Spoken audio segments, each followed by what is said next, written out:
Steelseries Apex Gaming keyboard. So this is just fully illuminated with different zones, 5 zones with different illuminations. That's pretty cool. The box is pretty big. It's also quite heavy, so I'm not going to hold it up too long. I'm just going to bring you guys in with the camera, unbox this thing, and then we'll review it. Alright guys, let's get the box open now. To prevent a failure let's get the box open. So, get over 1 trillion possible color combinations, and you can just see you have these macro keys and your function keys, and your num block, and those little buttons have different colors than the actual numpad, and then the typing area can set different colors, as you can see on the box itself. You can set different colors to different zones. That's pretty cool. It also says raised macro keys, then of course some more about the illumination, and it comes with the Steelseries software. On the side you get a side photograph of the product. The other side is just a sticker. Now let's see. Now there we go. This is actually impossible to read for you guys. So the thing is, this is a very heavy box, so it feels already as if it's good quality. So it shows the macro keys, and that it has a USB hub if I actually get it in camera range. So also, if you want to read this, pause it and you can read this. Cool, so let's get the box open, because the only thing I've done is cut the seal so I don't fail again trying to open the box. And first when I got it and I saw the size of this box, I was like, is this like a computer keyboard or like a keyboard as in the musical instrument, because it is just huge. Anyway, this is what it comes like in a nice paper bag. So let's get it out of there. Little Steelseries booklet. Probably has some advertising in it for their other products. A Steelseries sticker. Well, yeah, we don't need that. And then let's see what this thing says. Oh, it's actually an instruction manual. That's pretty cool. Well, cool.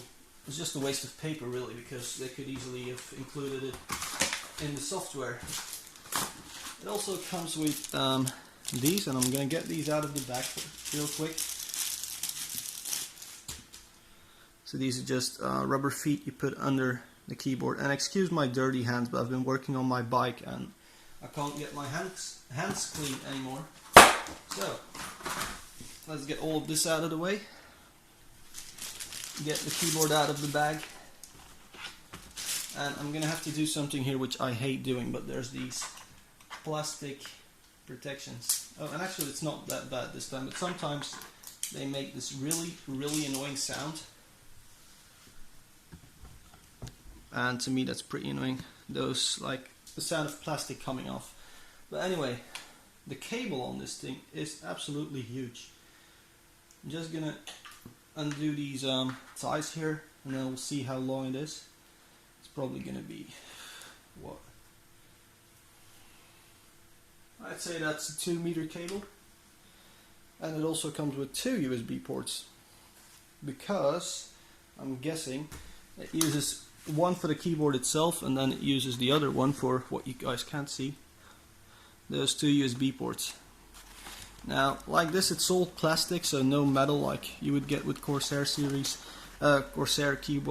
keyboards. I can see these rubber thingies, you can replace them with the higher ones.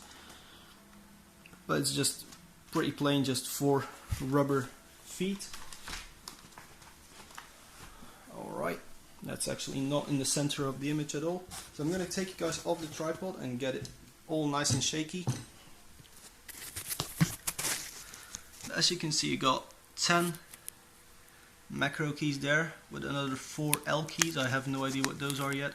They have another 12 above your function keys, all macros. They are raised a little bit, so Yeah, pretty nice sound. Well, I'm gonna go into the feel of the buttons later on. It also has two extra, one of these, which is these two at the same time. You just press this one. Pretty cool. Or, you know, for turning in your first-person shooters. Some more thingies there. And then louder. Turn off this down to completely. All your media keys are like real physical keys, not as in the raw version. You get the Steelseries button and a Windows button. Well, it's already ready for Windows 8 apparently with that ugly logo. So I'm now going to install it on my computer. I'm going to work with it for about a week so I have a really good idea of what the keyboard is like.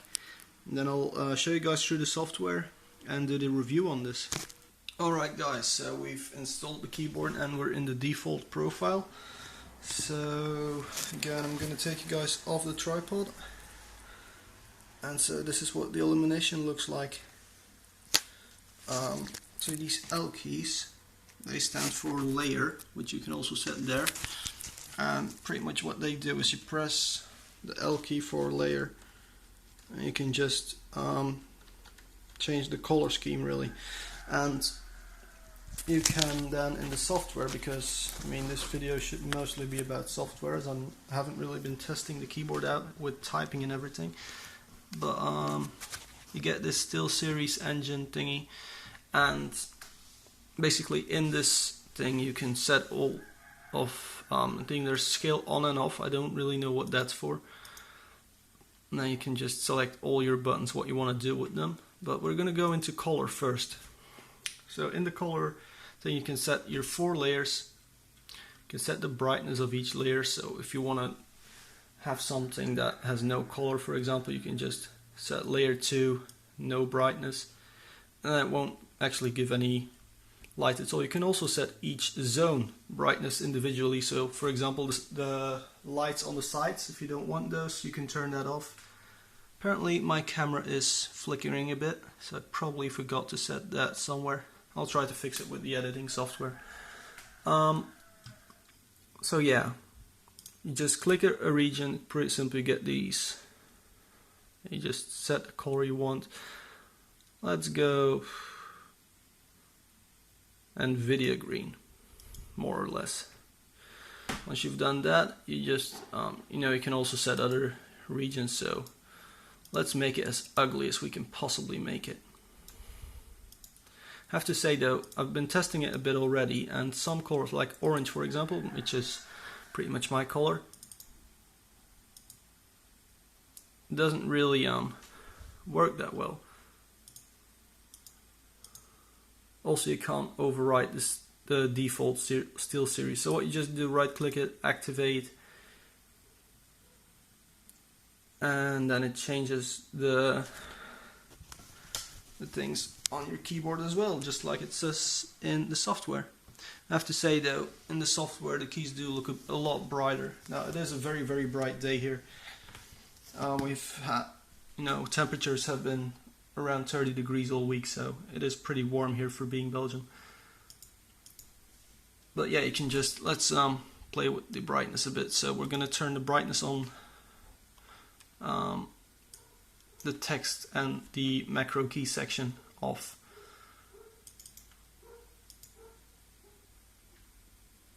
And there we go. So now there's no light, or you could just set it to white light as well.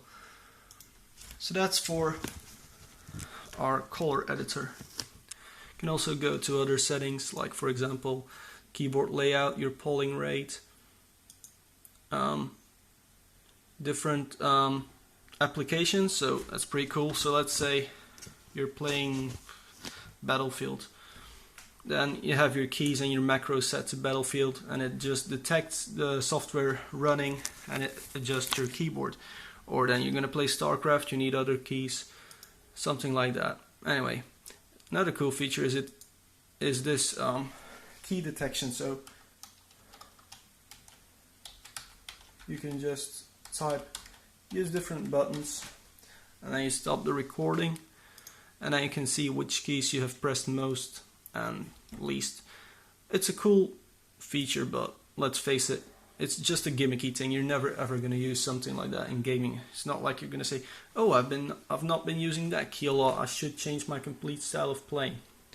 So yeah, that's not really going to happen, is it? Anyway, one of the coolest little things with this, and I'm going to activate a different profile here. Let's say layer 4. There we go, layer 4. Any key can be adjusted. So spacebar, if you want to turn spacebar into a giant macro, you want spacebar to write something, you can just say text macro, and from now on spacebar says I'm a spacebar. Cool. And you just close. So now normally, let's see if it all works. We will have to save it though, so you just double press save, and now if we press spacebar, it says I'm a spacebar. So every single button can be adjusted. You can also set buttons to launch applications, for example. So you just set MX1, which is this one, for example. Let's open some software with it. So you just browse. Yes, my SSD is pretty full. What do we want to load up? GPU Z. Now we say, you just press close. Double click it to save. And now the MX1 button starts GPU Z. Now, this is a great feature if you're an incredibly lazy person, because you no longer have to use your Windows button thingy. You can also press the Steelseries button thingy, which at the moment does nothing at all. I imagine pressing that button disables or enables the Windows key. But if it doesn't, you can still just press the Windows key and you can just set it to disable, and the Windows key will be completely disabled. Anyway, that's pretty much it for a look around the software. Can you guys see this on the right hand side now? And yeah, everything is so crooked. So here on the right hand side you can see all your macros you've been assigning. You can create new thingies, you can just select stuff. You can also record, just record things. You just start typing. You can also record the delays in your typing. What you can do, if you just set it to text macro, you can set the delay yourself. Is my A button broke already? Nope. Okay, great.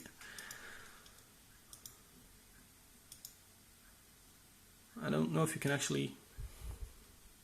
Yeah. So, let's go back to the stock profile. I'm now gonna type a lot with this, play a lot of video games, and then I'll be back and tell you guys what I think about it. Alright, just before the conclusion, here's a little bit of a dark part here. So we're recording in almost complete darkness here, just to show you guys the brightness and something, and I'll go on about that in the conclusion. But the orange,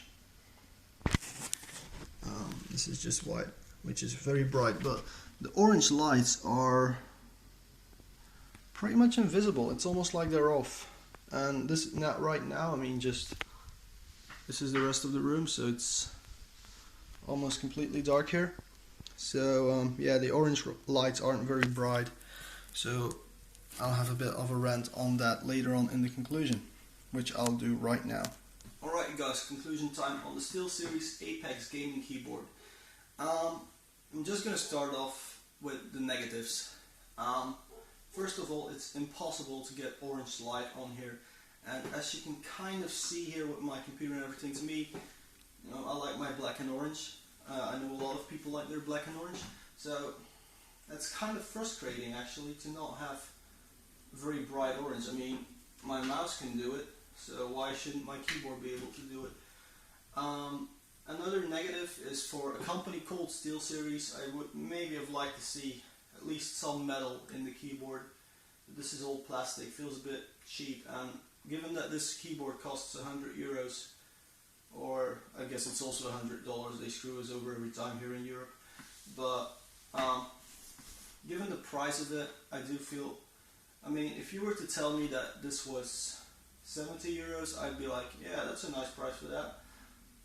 But 100 is a bit much. So I can't really give it a very good award. I'm already going to give it the award, but it's only a bronze award.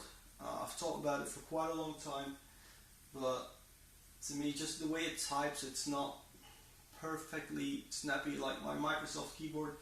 I mean, I may be a bit, yeah, I've only used this keyboard for a week. I had the Microsoft keyboard for, I think, 7 years. So, yeah, I'm used to something else, and it does feel completely different. There's a more, yeah, I don't really know the right words for it, but the way the buttons feel is a bit, it's like you press the button and there is this nice click. It doesn't make a lot of noise, and I really hope I haven't actually done anything pressing enter here because my PC is still on, but yeah, the buttons don't feel as precise as I would like it. Other than that though, the ability to just program every single button on the keyboard is just really helpful, and for a lot of people who, you know, you can just use it without doing that. But when you start to really go into it, and you know, I have all my macro keys are assigned to different software in game, like for example Project Cars, which I play a lot. It still has a little bug that when you're going from in-car view to free view, there's no proper rendering of the car, so I have a macro for that it actually goes out of in-car view to like third-person view and only then goes into free cam. All with the press of one button, my lovely macro 9 button. So it's just very helpful to have keys like that, and I have them in a lot of games now. So for that, you know, features, you can't say anything wrong with it really. The only thing wrong is a bit the feel of the buttons, the complete plastic construction, and as I showed you guys earlier, the fact that the illumination is just not as bright as I would like it. I mean, they have this brightness slider, and at first I thought, oh, it's just on the wrong side of the slider, right? But then when I put it the other side, there was like no light at all. So if they were to make the lights like 3 times better and brighter, I would say, yeah, gold award. And then the buttons not being perfect, sure, but I mean, you buy this keyboard for the lights, you know. Why you could also just go out and buy the raw version, which is 30 euros cheaper or 40 euros cheaper. It's almost exactly the same keyboard except for this area and I think some of this area as well. So yeah, why not go with that keyboard then? For the price of 100 euros, I can only give it a bronze award.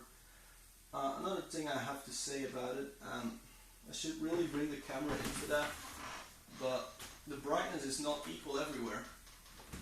So for example, the Steelseries logo, it's really bright here, but then it's almost as if somebody has been sanding like the series part of Steelseries. You know, to me that makes it feel a bit not very well thought out. And to me it's almost as if they didn't want to actually create lights here. They just wanted you to change the color of the letters. And if that's what you're after, then that's great, but then why not make it capable of being brighter and use the sliders to make it just color the letter, not actually putting out a lot of light. So yeah, I'm just gonna stop going on about the lights. Other than that, it is a brilliant keyboard. The only thing I had a bit of a problem with at the beginning, other than this being a QWERTY keyboard and I'm used to AZERTY, are these buttons. And I think they should have lowered these, like rotation arrows, because to me it was a bit hard to find the up arrow immediately. That was like the only thing. Oh yeah, no, that's not the only thing. I would have liked the enter button to be like full size enter, but that's normal on QWERTY keyboards to have this button here. But other than that, it's a pretty good thing, and if I were to give it like points, this would definitely be 75%, like 75 out of 100, so but then the price comes in, you know, 100 euros, you want something that's better than that, and you want something that's 100 out of 100. So I'm gonna stop this video right here. I'm gonna give the Steelseries Apex Gaming keyboard Bronze Award. If you've got any questions about the keyboard, anything else, requests, if you want to say something about the way I do my videos or the way I edit them, anything, can just go into the comment area. Please like the video and please subscribe to the channel.